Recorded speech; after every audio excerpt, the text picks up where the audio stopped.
nating isipin na dahil Padilla siya, wala sa apelyido ang pagiging babaero at pagkahimahilig sa babae ng isang lalaki.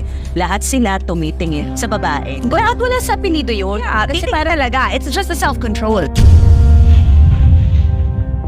Alam ko po marami sa inyo may alam na matagal ko po piniling manahimik. Bakit? Kasi kagaya po ng iba sa inyo,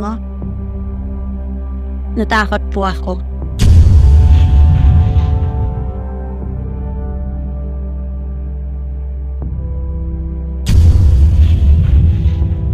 Sa ating video ngayon, pag-uusapan natin ang pinakabagong balita tungkol sa isa sa pinakasikat na mga artista ng ating panahon, si Daniel Padilla.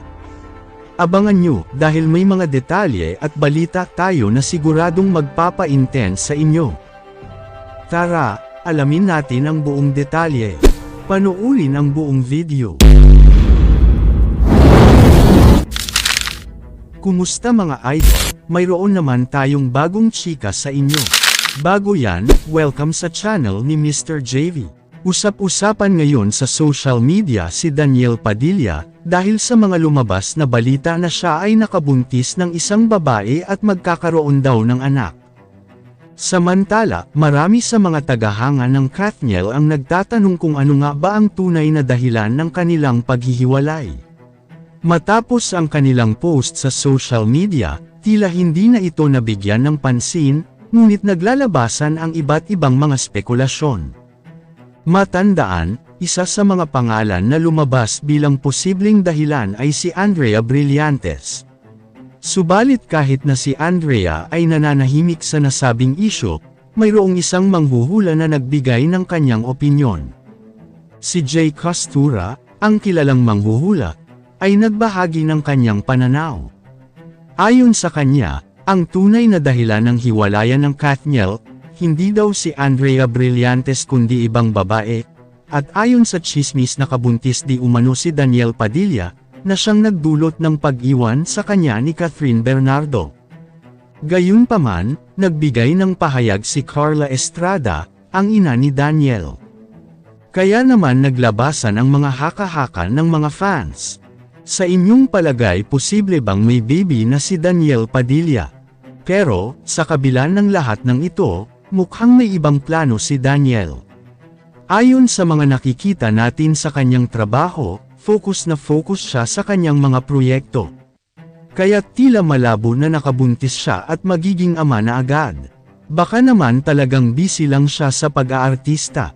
Pero, kahit pa ganun, hindi pa rin nakalimutan ng mga netizens ang nakaraang relasyon ni Daniel Padilla kay Catherine Bernardo. May mga lumalabas na videos na nagpapakita ng mga tunay na emosyon nila sa isa't isa.